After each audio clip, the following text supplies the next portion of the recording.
안녕하세요. 진행 라디오 DJ를 맡은 이 목사입니다. 바쁜 일상을 보내시는 성도님들을 위해 오늘도 팬인가 제자인가 라는 책 가지고 성도님들과 함께 하겠습니다. 자, 볼륨을 적당히 높여주시고 이제 시작합니다. 불편한 십자가 메시지를 뺀 담요신학. 십자가라는 심벌, 편안함을 추구하는 우리의 성향, 이 둘을 비교해보자. 최대한 편안하게 살고 싶은 것이 인지상정이다. 천성적으로 우리는 십자가보다 안락을 추구하는 존재다. 소파와 컨트리클럽, 온천, 담요가 인기가 있는 데는 그만한 이유가 있다. 혹시 소매 달린 담요 광고를 본 적이 있는가? 처음에는 우스꽝스럽기만 하라고 생각했다. 하지만 보면 볼수록 나도 하나 갖고 싶어졌다. 급기야 아내가 발렌타인데이에 어떠한 선물을 받고 싶냐고 묻자 나도 모르게 소매 달린 담요라고 대답하고 말았다. 다 큰 어른의 입에서 그런 말이 나오더니 하지만 소매 달린 담요가 너무 좋은 걸 어찌해야겠는가. 마침내 택배가 도착하자마자 아차 싶었다. 잠깐만, 이미 한 벌이 있잖아. 기껏해야 등에 걸치는 실내복일 뿐이잖아. 담요와 십자가를 각각 머릿속에 그려보라. 하나는 안락을 상징하고 다른 하나는 고통의 희생을 상징한다. 그런데 교회의 담요 신학을 깊이 파고들어 있으니 안타깝게 짝이 없다. 많은 교회가 성도들을 최대한 편안하게 해주려고 애쓴다. 담요 신학은 예수님을 따르는 모든 이들에게 건강과 부를 약속한다. 십자가 얘기는 쏙 빼놓고 고급 승용차와 의리리한 짐 얘기만 한다. 여전히 성경을 기초로 메시지를 전하긴 하지만 불편한 내용은 쏙 빼버린다. 그래서 아무리 두리번거려도 십자가가 보이질 않는다. 건강이 나빠지거나 돈이 궁해지면 담요 신학의 부작용이 드러나기 시작한다. 계약과 달리 건강과 부를 지켜주지 않는 한 하나님을 의심하고 원망하기 시작한다. 우리 교회의 한 장로가 이 현상을 한 문장으로 요약했다. 처음에는 무엇으로 전도하느냐가 그 사람의 믿음 생활을 결정한다. 담요복음을 통해 교회에 나온 사람은 십자가를 지라는 말을 듣는 순간 인상이 일그러진다. 예를 통해 이 기재를 생각해보자. 예전에 단과 같은 중고차 직거래 광고를 읽은 적이 있다. 차 상태는 꽤 괜찮고 타이어는 새 것입니다. 하지만 그게 다입니다. 라디오도 없고 속도도 굼뜨고 크러치도 자꾸만 들러붙고 트렁크가 잘 열리지 않습니다. 연비는 리터당 5리터 미터로 채 되지 못합니다. 미국산 차가 아주 형편이 없을 때 만든 미국 차입니다. 친구가 굴러가는 차는 최소한 $500는 받아야 한다고 해서 위의 가격을 제시했습니다. 가격 조정 가능합니다. 아마 다음과 같이 광고를 냈으면 문의 전화가 훨씬 더 많이 걸려왔을 것이다. 최근 타이어를 새 고로 갈아서 차가 노면에 쫙 붙어갑니다. 빈 공간에 원하는 스테레오 시스템을 마음대로 넣으실 수 있습니다. 가속을 느리게 하시면 차가 퍼질 염려가 없습니다. 트렁크를 편하게 여실 수 있도록 추가 부담 없이 특수 막대기를 덤으로 드리겠습니다. 이 미국산 차를 사시면 애국자이십니다. 49만 9,099달러까지 깎아드립니다. 많은 설교가 이 광고와 같다. 나쁜 마음으로 그런 건 아니겠지만 많은 설교자가 빨리 성장해야 한다는 압박을 이기지 못해 담요 신학의 유혹에 넘어갔다. 출석률이 떨어지고 헌금 액수가 줄어들면 어느새 자신도 모르게 성경 말씀에 충실하기보다는 통계에 연연하게 된다. 설교에서 가시가 뽑힌다. 성경의 가지치기가 이루어진다. 십자가가 사라진다. 구원만을 선전하고 자기 부인의 메시지는 온데간데 없다. 삶에 관한 이야기만 있을 뿐 아무도 죽음에 관해 말하지 않는다. 창피한 이야기지만 나 자신도 담요 신학의 유혹에 넘어간 적이 많다. 목사는 성경에서 인기가 있는 내용만 쏙 빼서 전달하고픈 유혹을 늘 시달린다. 사람들이 받아넘기기 힘든 내용은 창조적인 언어로 당인을 입혀 불쾌감을 줄인다. 하나님의 말씀을 채 거르지 않고 있는 그대로 전하지 않고 사람들의 구미에 맞춰 희석시킨다. 그리고 그 과정에서 복음은 힘을 잃고 사람들은 하나님이 예비하신 생명을 잃는다. 로버트 코린이라는 의사가 유죄 판결을 받았다는 기사가 기억나는가? 그는 돈에 눈이 멀어 암 환자들의 약을 희석시켰다가 체포되었다. 약 9년 동안 9만 8천 건의 약물을 희석시켜 자그마치 4,200여 명에게 피해를 끼쳤다. 희석된 항암제를 맞고 목숨을 잃은 환자가 최소한 17명이다. 그가 사기로 번 돈은 무려 1,900만 달러였다. 그 죄로 그는 30년형을 선고받았다. 생명을 살려야 할 사람이 이기심에 빠져 희석된 약물로 오히려 인명을 해쳤다. 이것이 나를 비롯한 많은 설교자들이 저지르고 하는 죄다. 혹시 좋은 뜻으로 그랬을지라도 결과는 똑같다. 설교자의 말 한마디에 영혼의 생사가 달려있다. 예수님은 우리의 모난 행동을 깎거나 우리의 못된 성품을 미세조정하기 위해 이 땅에 오신 게 아니다. 예수님은 심지어 우리의 변화시키기 위해 오신 것도 아니다. 복음은 예수님이 우리가 죽을 수 있도록 하기 위해 오셨다고 말한다. C.S. 루이스는 순전한 기독교에서 이 점을 설명했다. 그리스도께서는 이렇게 말씀하신다. 내게 전부를 주라. 너의 시간과 돈, 일의 일부는 필요 없다. 나는 너를 원한다. 나는 너의 육신을 고문하기 위해서가 아니라 죽이기 위해 왔노라. 미봉책은 전혀 소용없다. 여기저기를 가지치기 해봐야 소용없다. 내가 원하는 것은 나무 전체를 쓰러뜨리는 것이다. 이빨을 갈아내거나 금을 치우거나 구멍을 메어봐야 그때뿐이다. 아예 뽑아내야 한다. 기독교 슬로건은 매일 죽으라이고 심벌은 십자가다. 내 친구는 이 십자가의 메시지를 듣지 못한 탓에 가까운 길을 한참은 돌아와야 했다. 최근 그에게 예수님을 영접하게 된 과정을 들었다. 아주 오래전에 누군가가 그에게 다가와 물었다. 오늘 밤 죽으면 어디로 갈지 아십니까? 내 친구는 그 질문에 약간 두려운 생각이 들어 그 사람과 대화를 나누었고 그날 밤 바로 예수님을 구주로 영접했다.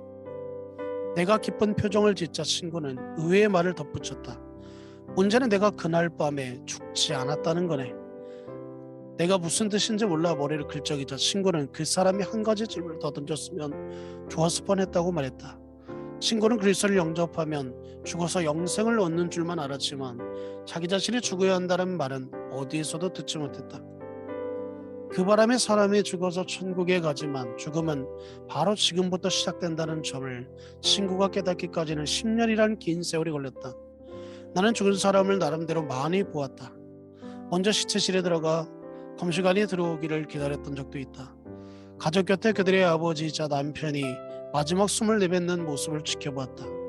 열린관 옆에 서서 친구와 가족들의 작별 인사를 지켜보았다.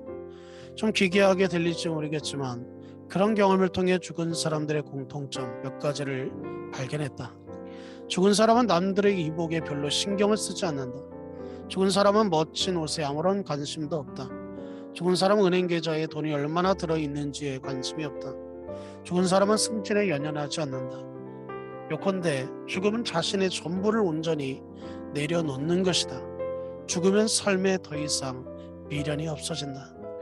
제자가 되려면 죽음을 선택하라. 예수님은 제자를 부르실 때 제 십자가를 지고라고 말씀하신다. 여기서 지고라는 죽음이 선택의 문제임을 말해준다. 보통 우리는 그렇게 생각하지 않는다. 죽음은 선택할 수 없는 것처럼 보인다. 오히려 우리는 죽음을 피하려고 발버둥친다. 그래서 과학자들은 생존 본능이라는 표현을 쓴다. 위험이 다가오면 자기보호 기제가 우리를 극단적으로 행동으로 이끈다.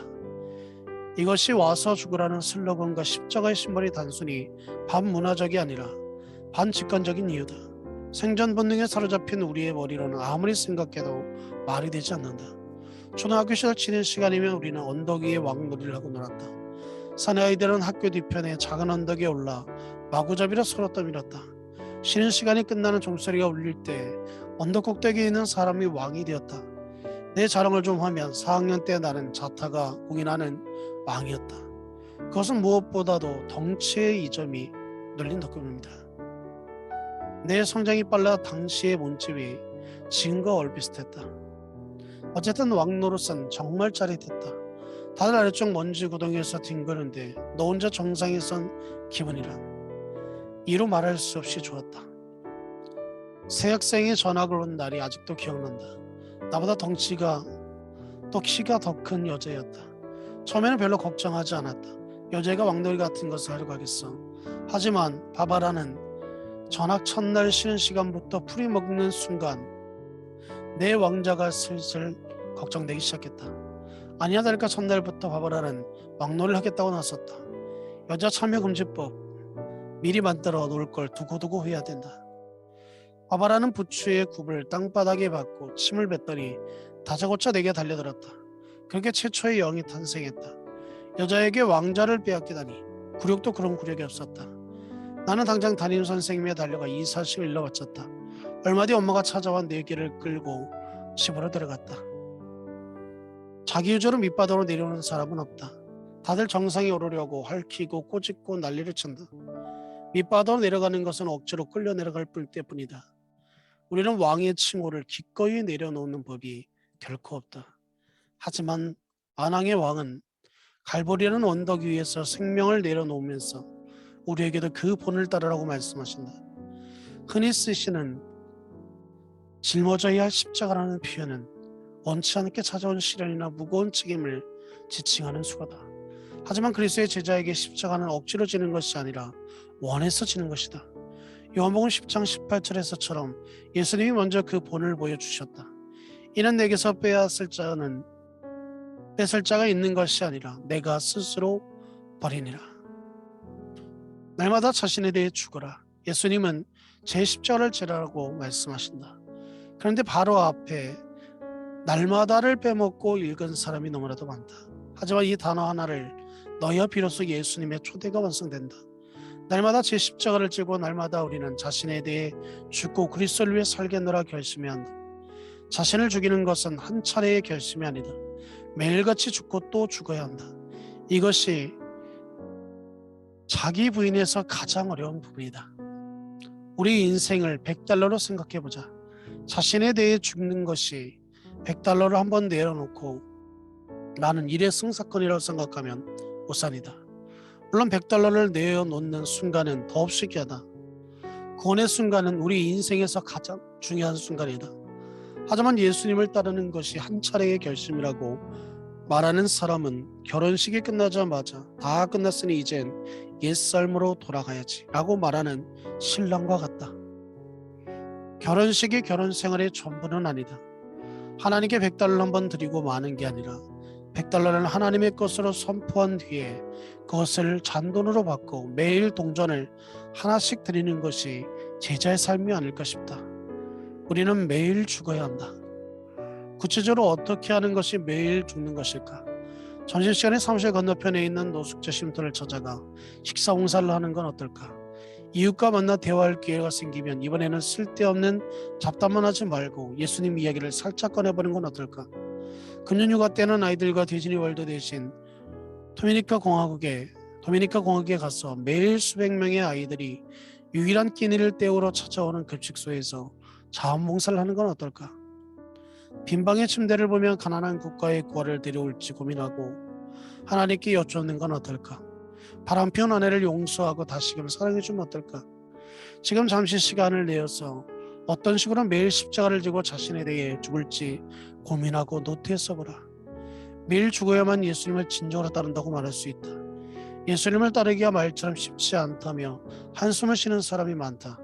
아무리 노력해도 자꾸만 곁길로 빠지는 자신이 한심스럽기만 하다. 한 번은 이런 이메일을 받은 적이 있다. 펜으로 제자로 나아가라는 도전의 말씀 정말 감사합니다. 예수님의 제자가 되기 위해 매일 노력하고 있습니다. 기특하긴 하지만 그런 태도는 실패밖에 없다. 매일 노력하는 것만으로는 부족하기 때문이다. 위에 이메일을 글자 하나만 살짝 바꾸면 결과가 완전히 달라질 것이다. 펜에서 제자로 나아가라는 도전의 말씀 정말 감사합니다. 예수님의 제자가 되기 위해 매일 죽고 있습니다. 나는 매일 아침 서재에서 무릎을 꿇고 예수님께 내 전부를 내려놓는다. 이 서재 벽에는 스프레이 페인트로 세 단어가 쓰여져 있다.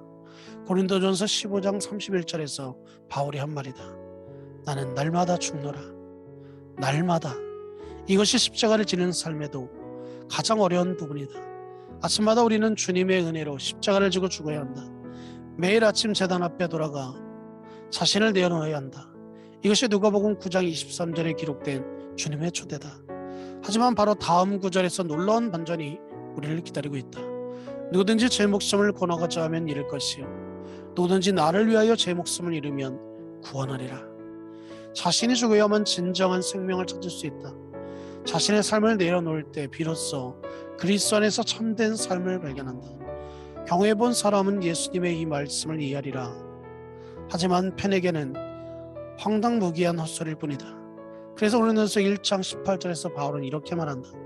십자가의 도가 멸망하는 자들에게는 미련한 것이요 구원을 받는 우리에게는 하나님의 능력이라. 한 역번은 십자가의 도가 말이 되지 않는 것이요 라고 말한다. 자신을 죽이라니 펜에게 말도 되지 않는 소리다. 하지만 제자는 죽는 것이야말로 진정한 삶의 비결임을 안다. 그래서 우리가 놀라운 십자가에 관해 노래하는 것이다. 패배를 상징하던 십자가, 제자에게는 승리의 상징이라네. 죄책감을 상징하던 십자가, 제자에게는 은혜의 상징이라네. 유죄를 상징하던 십자가, 제자에게는 자유의 상징이라네. 고난과 고통을 상징하던 십자가, 제자에게는 치유와 소망의 상징이라네. 죽음을 상징하던 십자가, 제자에게는 생명의 상징이라네. 흉물스러워 보이는 십자가, 제자에게는 그렇게 아름다울 수가 없다네. 십자가를 지고 자신을 죽이라니 무슨 고문처럼 들린다. 아무리 생각해도 불행으로 가는 지름길밖에 그렇게밖에 보이지 않는다. 정말로 그것이 예수님을 따르는 것인가? 날마다 눈을 뜨자마자 불행 속으로 뛰어들라고 하지만 자신을 죽이고 그분 앞에 자신을 온전히 내려놓으면 뜻밖의 불수의 효과가 나타난다. 참된 삶을 발견하게 되는 것이다. 아이러니하게도 삶을 포기할 때 그토록 찾던 삶이 찾아온다. 이것으로 이 목사가 추천하고 대신 읽어주는 재능라디오 20번째 시간을 마치겠습니다. 오늘 시간도 행복하시고 건강한 하루 되시기 바랍니다. 감사합니다.